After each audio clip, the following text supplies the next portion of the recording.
Welcome everyone to our online mastermind, Understanding and Overcoming Impostor Syndrome with Jessica Schubert today. So if you're listening on catch up or if you're joining us online, thank you so much for being here. Just like to acknowledge this beautiful country in which we are. I'm actually in Bulu in Perth, and I'm in a pretty beautiful place. It's a gorgeous part of Perth, and it was a really important part for the Whadjuk people of the Noongar Nation. It was a part of that water river system that came from the main estuary right through heading up to the northern suburbs. So I just like to sort of sit for a minute and contemplate and really think about how people looked after this beautiful country and how we can learn so much from our Indigenous elders. And those of us and those Indigenous people that are actually informing us of what we need to do to help heal our country and our communities. So I pay respects to all Indigenous elders past, present and those emerging, and really celebrate our Indigenous sisters in business. So what I would love to kick off with is just to welcome you all here. I'm the National Director of Business Women Australia and a founder of Business Women Australia. One of the things that we're really well known for, excuse me, is the genuine connection and the collaboration that we actually manifest around the country. We really are bringing together women from all sectors, all states, and all kinds of backgrounds, cultures, and professions. We're really focused on listening to our members and hearing what their goals and what their dreams and their hopes are, and experimenting along the way. You know, some of the things we try and we work along with them to do and experiment in don't always work, but there's always lessons learnt. And then there are things that we do which are kind of out of the box that are hugely successful, and even a stretch and a challenge to our team here who are, you know, marketers and strategy planners and all sorts of specialists along the way. But it is a place where women can join together and belong, no matter what areas of their business they're in or what areas of development they're looking for. And a massive focus is on our personal growth and our personal awareness and understanding. In developing a leadership mindset, working on self is one of the most important parts of it. So personal growth is a big aspect of what we're all about. We aren't necessarily like-minded. We are often very different in our ideas and the way that we approach things, in our experiences, in what we are and who we are and where we've, you know, where we're going. But it's really around these shared values that really hold the fabric of our community together.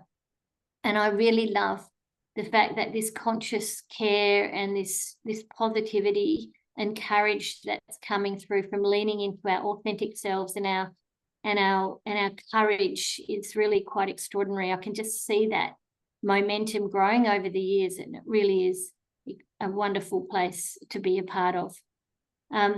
We've got different levels of membership. We've got classic connector members that come in. They also get check-in strategy sessions with us.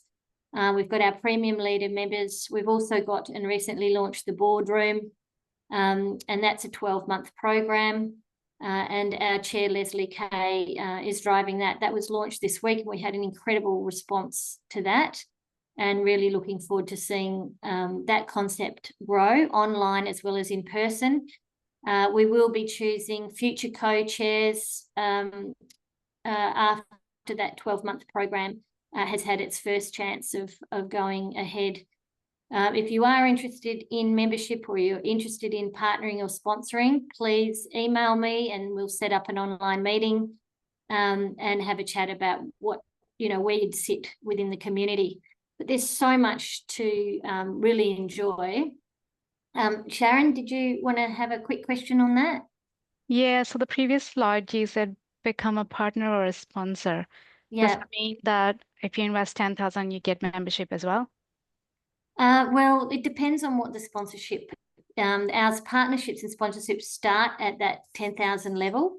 Right. And it really does depend. For example, one year we had a financial planning firm and they invested $20,000. And within that, there was memberships for some of their key executives as well.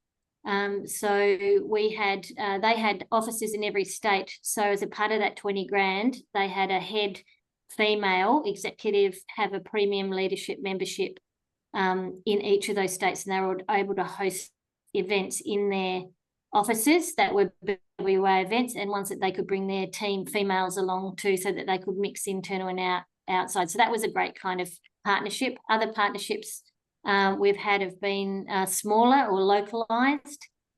So we'll do something for whatever an organisation needs, or what they're looking for their women, and what they're looking for in terms of their brand profile as well. The other partnerships that we offer are running leadership programs inside organisations. We've started now to discuss those opportunities for organisations that might be state-based or national, and being able to introduce them to a team to be able to deliver and roll out women's circles internally, or whatever it might be. So on the 27th of August in Perth, we've got a roundtable, Women in the Boardroom, Opportunities and Challenges, that's hosted at Shadforth Financial with Belinda Von Knoll.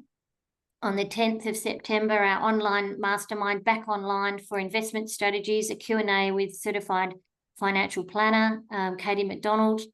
On the 11th of September, there's a spring dinner hosted in Perth by Joanne Bradbury. She's one of our premium members, and she has a beautiful Great Southern winery, 3 Drops, and that'll be held at Lulu's Little Bistro. We're booking out the whole place. On the 13th of September, we're back online for a Wellbeing for Leaders with Julie Fox. Julie is our partner for employee-assisted programs. If you are an employer and you have a lot of women, Julie's team are all clinical psychologists. So that's a great EAP that's designed specifically for the needs of women. And I'd really like to see more of the large corporates and businesses really embrace looking at that as an option alongside whatever EAP they've got currently, because this is actually a bespoke and wonderfully designed program that really understands and has been developed particularly for women, and it supports an all-female workforce at Pink Health. On the 25th of September, online BWA birthday courageous conversation. Age is just a number, with the wonderful Vida Carlino, who's online today. We are celebrating 9 years this year. So we hope everyone can come on for a courageous conversation. What a great way to celebrate our birthday. And on the 2nd of October, our online career transition workshop with the fabulous Jo Robin. She's New South Wales based. She's a partner and Chief Operations Officer for Black Nova. They're a venture capital company, and she has a framework around career and mapping out your career, which she's used and developed herself. She's not a career counsellor or a career consultant, but she's really keen to share what she's learnt and how she's applied it to her own executive pathway. She's a very young and very successful partner in a very male-dominated space, so definitely worth tuning in to listen to Jo. On the 9th of October, back in Perth. Okay, what's happening in Sydney, Melbourne? Come on, ladies, get some ideas together. We'd love to host some events over in the East Coast. Melbourne recently had a lovely wine tasting Saturday afternoon, but we want to do more in-person events in the other states. So we'd love to hear from more. We've got a lovely courageous conversation again with Vida at the Inspiration Space. And our topic for October in Perth is hiding the leader within stifles the leader outside. And that's really a good one, because it ties into a lot of what Jessica's going to be sharing with us today around that imposter syndrome and the psychology of our mindsets as well. So on the 16th of October, back online with me for some nimble goal setting. We were running some goal setting masterclasses. So some of our cohort will be jumping in on that for their accountability piece, checking in on how they're going with their goals, and we'll be bringing in a new bunch of goal setting times. October's actually a great time to do it before the busyness of November and December come in. So catch up on our podcasts. We've had some great podcasts recently. You'll find them on any of your favourite channels, on YouTube, on Spotify, on Apple iTunes, or on our website. They're there in our recordings, as are our recorded webinars. All our webinars, we trying to record as much as we can, and then we might turn it off for the private conversations that go on online. And we also have insight articles. Premium leaders, if you haven't done an insight article, we are looking for more fabulous content for our blog.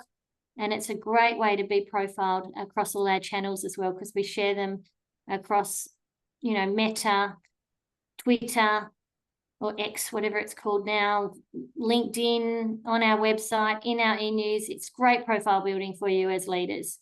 So just conversation parameters. What we might do is, if we do a breakout, perhaps just one of the things about our cultural blueprint and our DNA is obviously confidentiality. If someone shares something in this that is personal, it's a four walls environment. We will turn off the recording. If you're happy to share a personal thing, just let us know to turn off our recording. If we forget, we can always cut it out anyway. Respect each other's reality. We all come from different backgrounds. We all come from different experiences, and that is what makes it so beautiful to be in this community. Radical listening, being truly and fully present, not thinking about what you're going to say necessarily, but really drop in and hold that space, listen to our sister in business that might be talking, and hold that space, limit judgment as much as you can. If there is something coming up that's triggering you or you're feeling judgy, have a think about where that might be coming from in yourself, because it's really, you know, holding the mirror is maybe giving you some self-awareness there, rather than thinking it's about, you know, the other person's issue. Speak in I language as much as you can. An example of that is, you know, I feel I have, you know, had an experience that was like this. I reacted to that, rather than saying, you know how it is when we all get this, or women want that. That's projecting out as opposed to sharing from our own personal journeys. It's harder to do, but it's really good to practice. It's harder to do than it sounds, but it changes completely the way that you speak to everyone, and it actually ensures a more authentic and honest sharing. We don't really need to be fixing each other or offering each other advice, but if you would like advice, feel free to ask for advice. But always give people time to sit and feel what it is that they might be sharing, enjoying some of the silence that allows that to bubble up. But we're all here for a reason, and we're here to share and learn, and we're here to have fun and enjoy this very safe space that BWA provides. So over to Jessica. Jessica is one of our shareholders of Business Women Australia. She stood with me and walked along this journey while so many have come and gone along the way. I'm absolutely indebted to Jessica for her leadership. As a head of leadership development at Business Women Australia, she has been a wonderful and powerful support in the background. And as a leader in the field around executive leadership and business leadership and organizational effectiveness, where she's coached teams and individuals at the highest level and in middle level management, you know, she's always looking at how to help people be more successful and work well together. She's authored a book, and she's also working on a range of other things, as well as being the disc flow guru in the Australia Pacific region. So anything around disc and what that's all about, just reach out to Jess and find out more about that, or find it on our website. Okay, over to you, Jess. Thank you so much, Lynn. And I must say, I felt really proud just before when you said it's our 9th birthday, because I've been a premium member and then a shareholder for 8 years. So I've been there from inception, right? Absolutely. I had no idea that it was quite that long. It certainly doesn't feel that long. Welcome, everyone. I hope you appreciate that today we call it a mastermind. We have just about 40 minutes left. The topic of imposter syndrome is huge. It's very close to my heart, and I'd like to share my experience, but also that you'll see a glimpse of that today. I've got a little bit of content there. I want to hand over and voice to you as well. By the way, please use the chat to introduce yourself, where you're dialing in from and what you do. I know some of you, but not all of you. So I'd love to hear from you just as I go through some of the content. So you'll just see a glimpse of the content and how I work as well. But if you're interested in maybe having a half-day workshop for your teams or groups, and I've done this over the last 12 or 14 months, probably 7 or 8 half-day workshops within Melbourne, Sydney, and Perth, then let me know. As a notion of introduction, Jessica Schubert, you probably noticed my accent and my last name. I'm from Germany originally, but I certainly feel like an Aussie. I lived on this side of the planet for over 25 years, and I run my own leadership practice. I've got a corporate background, but run my own leadership practice in coaching and transformational leadership. Where I really want to start, though, is here. This is me at 6 years old. You can see how clumsily I hold this cat. I was certainly a tomboy. The only reason I am wearing a dress is because back in the day, our mother made us wear a dress on Sundays. How horrific. You even see like white stockings there. And whilst I look really clumsy here, I always wanted to be an elegant dancer. But I was a tomboy. I actually had this voice already when I was 4 years old, I was told. There's a photo of my sister and I next to each other in our granny's 90s, dancing around, and my sister's all elegant and I'm tomboying around. So I came to a stage where I was about 8 and I said to my mum, I really want to learn how to figure skate because we had an ice rink in our town. And she's like, oh, no, you can't do that. And I'm like, why? And she's like, well, you'd have to take up ballet. And I'm like, yeah, so what? And she's like, well, look at you. So people told me I wanted to dance and people told me you can't. And my reaction to that was, well, maybe not at 6 or 8, but watch me. At 14 years old, I enrolled in a ballroom dance class, very common in Germany. A lot of kids enroll in ballroom dancing, do one course to be prepared for their first prom. Now, I picked it up pretty quickly. I wasn't amazing, but I picked it up pretty quickly. And then 2 years forward, I was awarded my Latin and ballroom dance gold star badge. And I even danced in a Latin dance formation with 8 couples. Here's the thing. I was the substitute couple and I didn't care. I wasn't amazing. I wasn't the best. I didn't care because what was important for me, that I achieved something that no one believed in, and I showed everyone that I could dance. So you would see me at 16 years old with my handball boots over one shoulder and my 6-inch dancing heels over the other shoulder. But it definitely shows how imposter syndrome can go as well. About 10 years later, after high school, I came back from my internship in Australia and I wanted to become a journalist. So I started working as a freelance journalist for our local newspaper, and I started an arts degree in English. And I noticed very quickly I hated the subject I was studying. I loved working at the newspaper, but the writing was really, really tricky for me. Turns out I'm not a gifted writer, and people said this to me as well. We love you. You're great at the appointments and at the interviews, but the writing was hard. So I changed into business, which was really a great trajectory for my career. But what happened then, I told myself from then on, I can't write. I'm not a gifted writer. I'm not a good writer. And that really held me back because my second career, after my corporate career, I started coaching about over 10 years ago as a side hustle, and now it's my full business. And as a leadership thought leader, an expert, I, of course, have to put up blogs and write newsletters and write on social media. And it took me ages. And I also had this feeling, I'm like, who am I to talk about leadership stuff? Who am I to tell people and share my experience with? Classic imposter syndrome thoughts. Well, turns out my business coach, Jane Anderson, said, well, Jess, it doesn't have to be perfect. She told me you have to write a book, and I can't write. She's like, you don't have to be perfect, but you have to get a book out. It's part of your strategy. And guess what? Lynn mentioned it already. In 2021, I published my first book. I'm actually writing the second one, Lynn. I'll tell you all about it in another call. So, needless to say, I have come a long way since that little girl at 6 years old.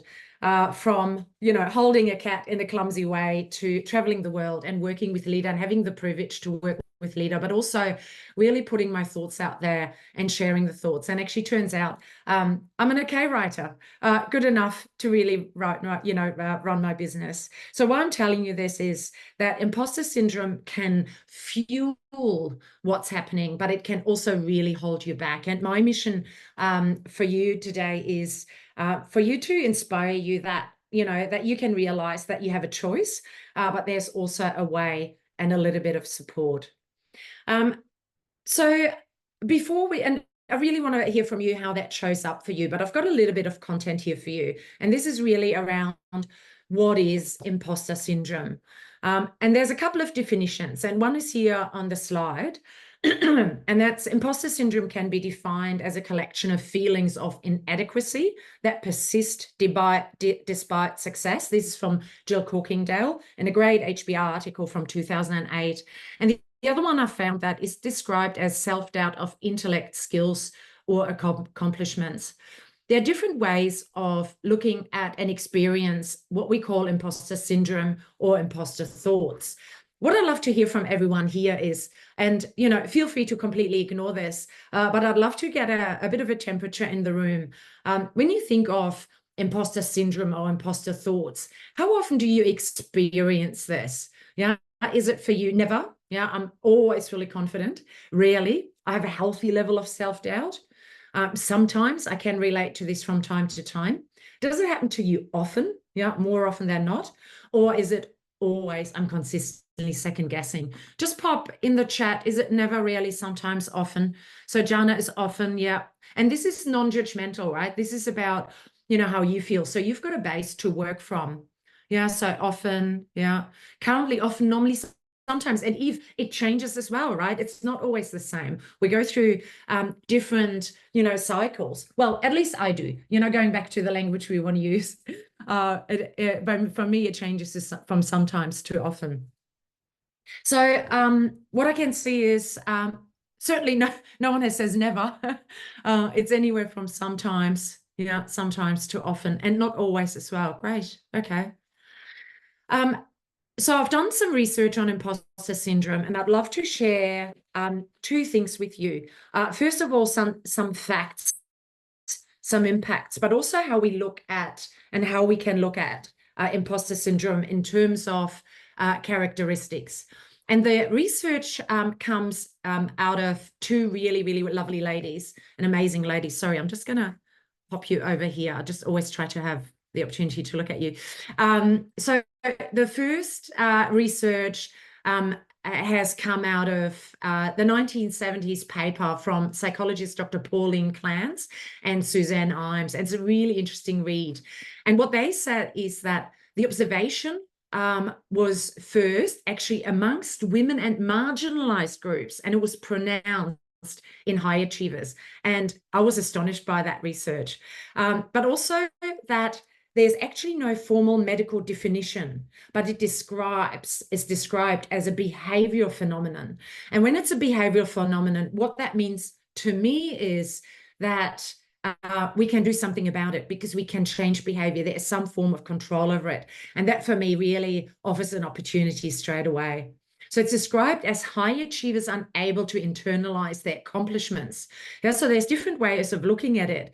And the paper really clearly says there is no proof that these women that the research was done with didn't achieve. They were in fact high achievers, but couldn't internalize it. And I'll show you the characteristics, how that shows up. But it was also coupled with ongoing fear of being exposed as fraud. And this was the first probably, definition that I heard, where others describe imposter syndrome as, when you feel like you're being found out.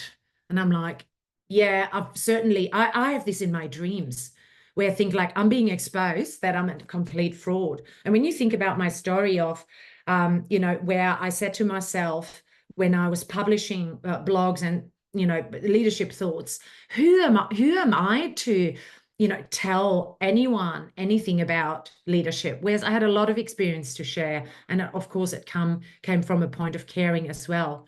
And here's another thing that came out of this research. So this is not what I'm saying. This comes from Clance and Imes. More than 70% of people are affected by workplace imposter thoughts.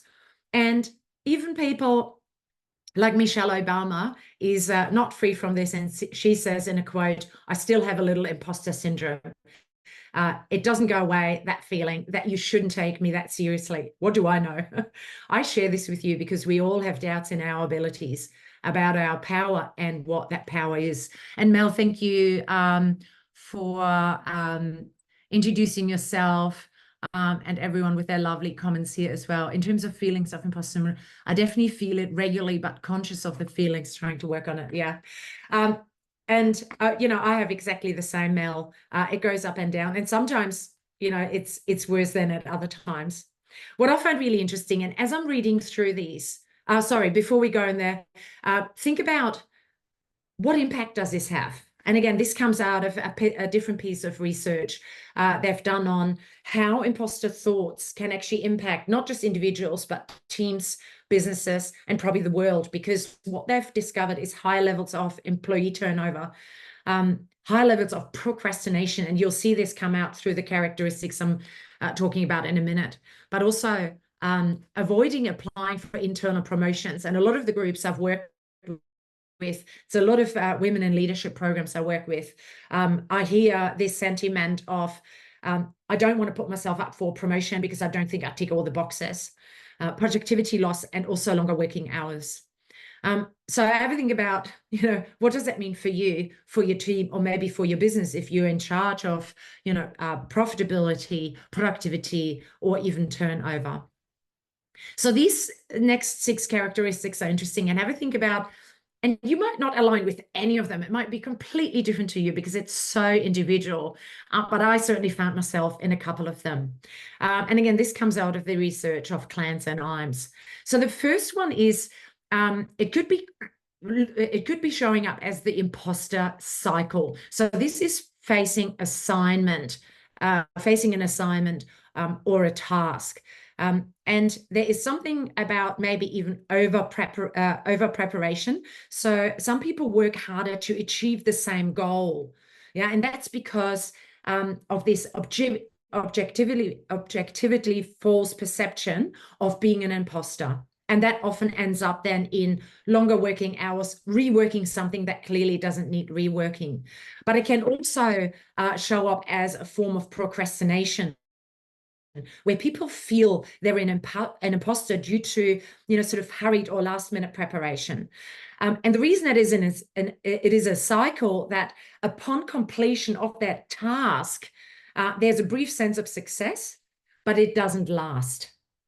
Now, it only lasts as the task, and after that, the success isn't internalized, and that's why it's a cycle. And I find myself certainly in that sometimes. The next one could be perfectionism. So the need to be the best. I can't write a book. It has to be perfect. I want it to be perfect. And I had a business coach who said, "Jess, you don't have to be perfect. You're just here to get a book out. Or do you want to be a New York Times bestseller?" And I said, "No, I don't, right?" And I really let go of being perfectionism. So it's interesting that it helped me to be an okay dancer and love it. And I showed everyone, watch me. And as a writer, I had the opposite feeling. The next one is, so the perfectionism is really a continuum of what they call hyper-competitive and perfectionism, in terms of the behavior occurs when it's practically unattainable. And what often happens is sacrifice of self-interest. So we just don't do it. I could have easily not danced, yeah. Being overcritical with ourselves. And when I think about the stories I tell myself, I certainly have this, but also non-constructive self-feedback.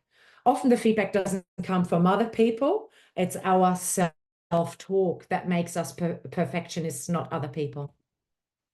Then there's something called superheroism. It's closely connected to number 1 and 2, but it's more intrinsic and it focuses on over-preparation. Just think about, you know, people you work with. Again, you know, if you do a self-scan, does it show up for you where you over-prepare, and with that long hours into the night? I've been coaching many people, especially women, who over-prepare. Fear of failure, now facing achievement-related tasks and the experience of anxiety or fear of being shamed or humiliated.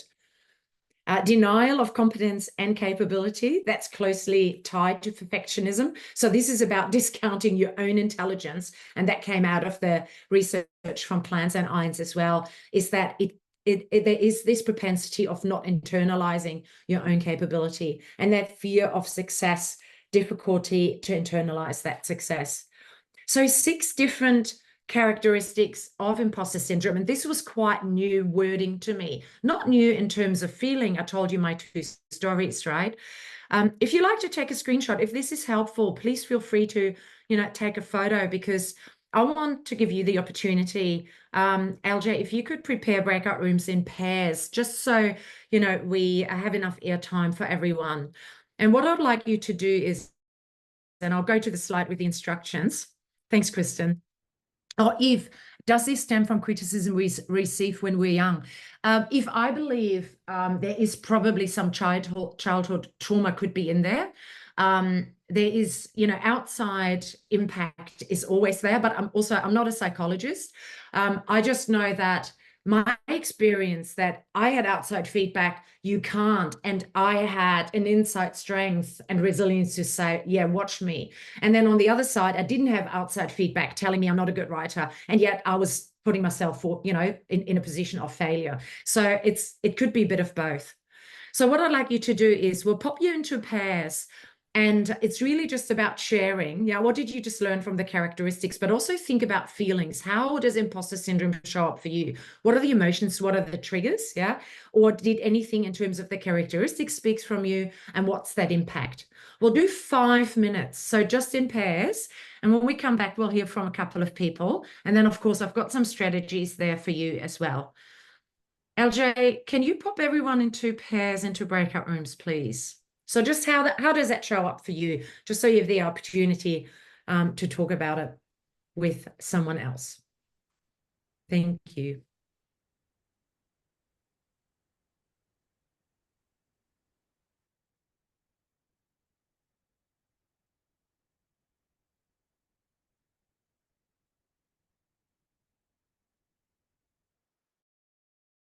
He says, he asked the question, does the imposter syndrome exist? Always feeling inadequate from time to time, a natural human condition. And he says, like, in fact, it's not a syndrome, we're dealing with. It's a normal and natural human condition to feel, inadequate or whatever that emotion is. So he uses that emotion from time to time. And what he says is, folks, he says, we also feel tired from time to time, and we don't call it the being sleepy or useless syndrome. So I think language is important. I believe language is important, right? And by just calling it even like the imposter syndrome, it makes it a lot worse. Or everyone here who's first-time parents, and a lot of first-time parents said to me, like, oh my God, what am I doing? And we don't call that a syndrome either. People question themselves quite often when they're first-time parents. So, the fact that about 70% of people also are affected by probably what's a better word to use is imposter thoughts. It just says that it's pretty common, right? Now, that doesn't discount the challenge or the feeling, but John Raymond really encourages us to look at the stories we're telling ourselves using some of the data that's been produced. So maybe looking at the 6 characteristics, and rather than calling it a syndrome, finding strategies to reframing what's in front of us for ourselves. So it could be an action, it could be the behavior, it could be the story we're telling ourselves. And this then starts with mindset. And I had a lovely conversation in the breakout room where we started talking about, maybe getting stuck. So procrastinating, trying to be, too perfect, or not putting ourselves forward for certain, positions or opportunities. And mindsets are beliefs, right? A mindset is how you approach a situation or an incident or conversation. And the way we approach this has a direct impact on the outcome. And there's fantastic work done by, and I like this slide as well. It's just a matter of how you look at it. Yeah, some people feel the rain, others just get wet. And there's been some fantastic work done by Carol Dweck, who's published a book called Mindset. And I don't have it here because I lent it to one of my coaching counterparts. I need to get it back. But what she says is, you can approach a situation or an incident or a conversation or whatever it is with either a fixed or a growth mindset. And when you look at the words here, and this is, from her work, from her book, is that a fixed mindset is sort of the belief that intelligence is static. So look back at my 2 stories, right? For me, it was like either I could write or not. Could I actually learn to write? I learned to write. And I learned to write by figuring out that I'm a speaker that writes. So I've been recording myself to write my book and my blogs, which works much better. But also when you look at, some of the categories she looks at, a fixed mindset can lead to a desire to look smart and therefore a tendency to, for example, ignore useful negative feedback. I work with a lot of leaders who find criticism really difficult and therefore find it really difficult to move forward. And again, we're looking at a fixed mindset being stuck that's never been classed as an imposter syndrome or thought before, but it could be. But also effort and obstacles. Look at my 2 stories of going like, I'll show you and I'll work hard. And I worked so much harder as a dancer than I would have worked for, becoming quite good at handball because I knew that, I couldn't give up. But with my writing, I gave up so easily. So in my writing, I was completely in a fixed mindset. And with other things, I was in a growth mindset, where I knew I have to put effort in, but I don't have to be perfect. I could take on criticism. And certainly for me, it was about finding the lesson and inspiration in success of others that, I didn't care that others were better dancers. I had so much fun. And people even said like, do you really want like dancing? Is that really your thing? And I'm like, I don't care what you say, right? And it's so interesting that something could fire me up on one hand and really hold me back on the other. So if you're really interested in going like, hey, this is good work. I encourage and invite you to buy her book. It's called Mindset by Carol Dweck. And we certainly work a lot with her, not just theories, but also with her strategies, because the question now is, what can I do? And there are a couple of thought leaders I love, Carol Dweck, and the other one is Adam Grant. And here he says, look, this is an imposter saying, I don't know what I'm doing. It's only a matter until, everyone finds out. And he's like, you can change this into a growth mindset statement. I don't know what I'm doing yet. It's only a matter of time until I figure it out. It's reframing, and that's what John Raymond was talking about. It's reframing really your inner thoughts and what you're physically saying to yourself. Now, I've got a few strategies here for you. And then again, we'll go back into breakout rooms and see what's landed for you. So there's fixed mindset, so imposter statements and thoughts, and then growth mindset to really have a, practice some practical things here. So when you hear yourself saying, and you might or might not, but I'm just not good at, I'm just not good at writing, not a good writer. I'm not good at it yet. And how good do I really need to be? I just had to get a book out. When we make a mistake, fixed mindset is, I feel like a failure, to going, I made a mistake. Hold on. That's okay. What can I learn from this? If I voice my opinion, people will laugh. People will benefit from me sharing my opinion. Everyone else knows so much more. To going, I have a wealth of knowledge to offer. And I would even go as far as I really owe it to society and people around me to share what I know. I'm not good enough to be here. I have a right to be here because I'm good at what I do.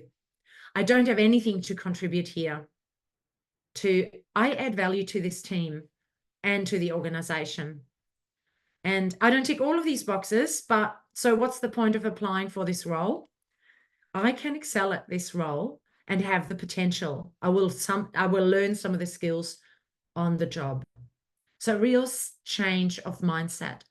We also do a lot of work around confidence, because my public speaking coach said to me, in the world of confidence, no one has become more confident by telling them, just be more confident.